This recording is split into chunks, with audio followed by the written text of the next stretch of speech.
ReZero is a series that in many ways delves into many different philosophical ideas. Where most people just view it and see it as a piece of existentialist based media, ReZero has many other facets to it and many other facilitated philosophical ideas that are represented throughout the series, not just through the lens of our protagonist Natsuki Subaru, but also through the lens of other characters and other nations throughout the series. So that's exactly what this video is going to be about, taking a philosophical look at ReZero and what ReZero has to say about different philosophies and what that overall implicates for the series and the message it is trying to portray as a whole. If you like this type of content, make sure to leave a like and subscribe. And if you want to help support me directly, check out my membership. Link will be in the description below. Now, let me preface this with saying that this is just for fun. In no shape or way am I trying to act like I have any sort of real knowledge within different philosophies or any sort of philosophical backing. My credentials are a single philosophy class that I have taken within college, and that's about it. So yeah, don't take this video too seriously. This is just for fun and just me rambling about the characters in the series I like. And don't take this as any serious philosophical advice or, legitimate piece of information. And anyways, with all of that being said, let's actually look at the different lenses of Natsuki Subaru and the ReZero world as a whole. Starting off with what is probably the most obvious and glaring philosophical idea that we see represented throughout ReZero, which is inherently portrayed through Subaru Natsuki himself. And specifically the existentialism that I want to converse about is Sartre's views on existentialism and predominantly the idea that existence precedes essence. A lot of ReZero and its ideas are built around existentialist beliefs, and that being that you yourself must define who you are as a person. Subaru must create his own person, he must create his own being, and this is often mirrored through the ability that is returned by death, which within itself is a bit of an existentialist,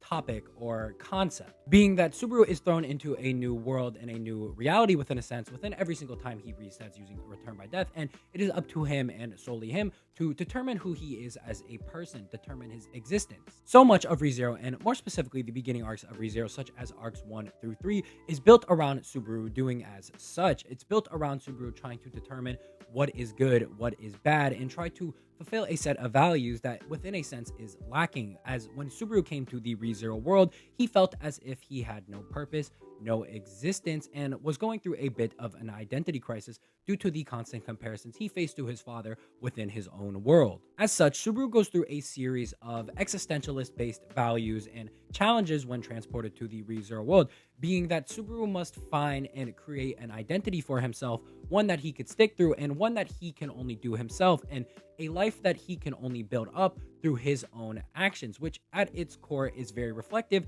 of the existentialist beliefs. Subaru being isekai is almost a metaphysical representation of the core concept of existence preceding essence, being that Subaru is essentially being reborn again, and he must tackle with the ideas of carving his own personality and carving, his own person and becoming a true human through his own actions. And throughout this, we see other ideas thrown into this factor, being that ReZero is not solely an existentialist story. In which this leads me into the next talking point of ReZero, being that ReZero ties in some absurdist views on top of this. Now, absurdism and existentialism are often, closely related. Camus and Sartre were friends at one point, but later in life went on to have differing views around differing topics. But the absurdism that is exhibited by Subaru and the ReZero world is very prevalent and very easy to see. The main representation of this that we see throughout ReZero is really just built upon the basis of how truly weak Subaru is within this world, and how the world of ReZero itself has no inherent desire or will to back Subaru's own ideas and propositions. And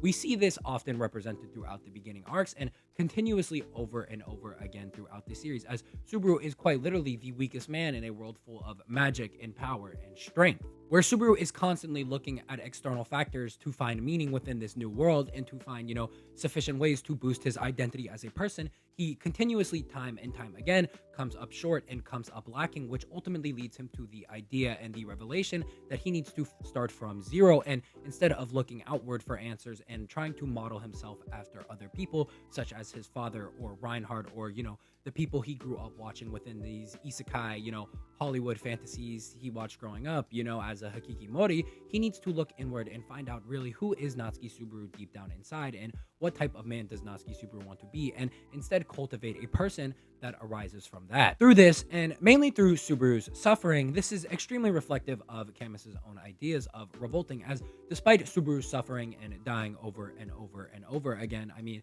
he still nonetheless gets up and continues to find joy within the world and find joy within himself, and is able to carve his own meaning and his own identity, building bonds with the people around him, which projects him forward and gives him meaning in a world that quite honestly does not have much meaning. It is very reflective of the myth of Sisyphus, and it is clearly indicated that Tepe took some inspiration, a lot of inspiration, when it comes to an ability such as Return by Death and Subaru's story within itself, from that story. As I said, through all of this, through Return by Death, through these metaphysical abilities he is granted within his new world, and just the sheer idea and thought of him being isekai forces Subaru to confront himself on a deeper level with no external factors and go after his ego and who he really is as a person. And this is extremely reflective when he is able to finally figure out who he wants to be and the person he strives to be, giving himself meaning within the world. And on top of this, ReZero correlates this into asking many philosophical questions. We see the repeated idea and concept of memory being correlated with identity and action and experiences, and really trying to question what shapes memories. And we figure out that it is not what shapes memories, more so rather it is memories that shape people. Your identity is built upon rather not some innate or inherent morality or objective stance within a world, but is rather built upon the connections and the bonds you form with the people around you and the reflection of that onto your inward self. And with a character like Subaru, we have gotten so many representations of what he would look like within different circumstances. Small spoilers ahead for Arc 7, but one of my favorite of this is when Subaru is transformed into the Shota version of him, in which we see a Natsuki Subaru that did not grow up with the identity crisis that he faced with his father, and we get a realistic representation of what Subaru would look like without all of those experiences, in contrast to spoilers for Arc 6 ahead. But if you're watching right now, and I already said spoilers for Arc 7, I'm going to assume you have read Arc 6, when Subaru, loses his memories within Arc 6. So we have three different bases for this character. We have the regular Natsuki Subaru we see within the ReZero world, the one before Arc 6 and before Arc 7. We have the Natsuki Subaru who loses his memories within Arc 6 and is the same Natsuki Subaru that we saw when initially isekai to this ReZero world. And we have a Natsuki Subaru that was a child before all of these, preconformed notions and memories and, experiences were thrusted into his mind. And we get to see in Arc 7 a much more confident and thrusting forward Natsuki Subaru, when in reality Obart's ability was supposed to rewind you mentally until you are essentially mentally nullified. We see quite the opposite with Subaru and a much more confident Subaru. I genuinely love just how Tappe is able to tackle these different lenses and different perspectives of a character in so many different facets, just with all within the main series. It is something that is quite perspective and interesting from a writing standpoint. The next concept I really want to talk about is the return by death loops within themselves, and what this says for Subaru's character and the ultimatum question he is pushed into. The illusion of progress versus the cycle-esque reality he is forced to face over and over again. It asks and poses a question throughout ReZero that we eventually get an answer to from Subaru that is very reflective of a Nietzsche question. Would you affirm your life if forced to live it over and over again, including all of the suffering, to which we see Subaru essentially give us an existential-based yes, despite all of the absurdity and the cycle-based problems he goes through over and over again, as we see him consistently confirm his identity and put his values and hope and connections into protecting the people around him, finding meaning through that, which is able to propel himself forward instead of living for a false idea or a false ideology that we see him originally thrusted into within the ReZero world, as Subaru, when first coming into the ReZero world, did a lot of his actions not for himself, but rather in a desperate hope to mimic the identity of the people that he appeared and wanted to be growing up, when deep down inside, he was still that same exact person. A philosophical idea that Tappe has begun to touch up more and more on as ReZero has progressed is that of Stoicism and Utilitarianism. To start with Stoicism, we have seen this idea constantly progress throughout all of ReZero. I mean, from the very start of ReZero, Subaru questions, who should be saved? Or rather, we see Subaru progressively tackle with the idea of what cannot be changed, and rather what can instead be influenced, tackling with that idea and that concept that not everybody can eventually be saved, although he does do his best and continuously tries to over and over again struggle with this idea and tackle with this stoic thought that things can simply just not be changed sometimes. This is mainly represented through Subaru, instead of him blindlessly thrusting forward with Return by Death, just throwing his life away, essentially killing himself over and over over and over again. He instead learns to start to strategize and come up with ideas and ways around having to die. And this is all built up from arc 3 forward, where within arc 3, the peak of it, we essentially see Subaru throwing himself at a wall many times, to which he is able to finally, come to terms with his ideas and come to terms with himself and, form connections with the other Royal Selection camps so he could actually progress forward. And again, repeated throughout all of arc 4, where Subaru gets to a point where instead of relying on the people around him and relying on those connections and realizing that his life has value, he is just throwing himself into a wall over and over again, not being able to progress throughout the loops of arc 4, as that is what Roswell had wanted and determined that Subaru was going to do. And instead of this, he is able to have a fate-defying meeting with the witches, have a friend such as Otto come forth and thrust him forward and remind him of his own humanity and his own humility, and that he is not just a tool for others around him to use. He himself and his life has value. And through this, Subaru is able to strategize and, actually efficiently get the people around him to help him and get past this seemingly impossible, or a task that was supposed to be impossible, and progress forward, to which we inevitably see within arc 5, being that in arc 5 we don't really see Natsuki Subaru die at all. The only time we see Subaru die is the initial deaths, in which he really had no choice or no ability to stop such. He only dies one extra time, in which then he has learned from his mistakes and immediately grabs Beatrice and has her help him, in which from that point forward, as I said, we don't see Subaru die again within arc 5, because he has finally understood his mistakes and come to terms with those Stoic-esque values. And tying into this Stoic-esque lens Tappei has tackled with this, I want to talk about the utilitarianism and consequentialism that we see often throughout later arcs of ReZero that are built upon this Stoic lens Subaru has developed. As within later arcs of ReZero, and more specifically later 8, Subaru is tackled with moral dilemmas and the idea that not everybody can be saved, and he must actually start to weigh the pros and cons, and is saving one person worth risking the lives of everybody around him? And does it matter and have influence if that one person in question is somebody that Subaru loves and adores, or if that one person in question is just a random person? What inherently gives that person's value more, gives that person's life more value over said random person? Which a character we often saw Subaru have conflict with this idea was Ao, as Subaru and Ao had essentially contrasting ideologies regarding this and contrasting philosophies, as Ao saw Subaru's notions and attempts to save everybody over and over again as quite honestly foolish and a childish idea. But instead and regardless, Ao put his trust into Subaru and moved forth with said notion, believing Subaru could get past said ideas. And I'm going to go into huge arc 8 spoilers here, so click away if you don't want to hear that, or click ahead to whatever timestamp I have within the video. But as we know, with the end of arc 8 and Priscilla's death, this was the penultimate of this philosophical notion Tappei has been portraying for Subaru's character, being that we see Ao and Subaru do a complete ideological flip at the very end of arc 8, being which Priscilla asks Subaru to not save her. She tells him to stop. Don't save me, Subaru. Think about all the people who are happy with this outcome and happy with this ending. And we essentially see Subaru do something he has never done before. That being, he collapses and falls to his knees, and her words have so much impact for him that he cannot move, while Ao is essentially screaming and begging and pleading Subaru to please just get up and save her, and says he's crazy and he needs to just save her.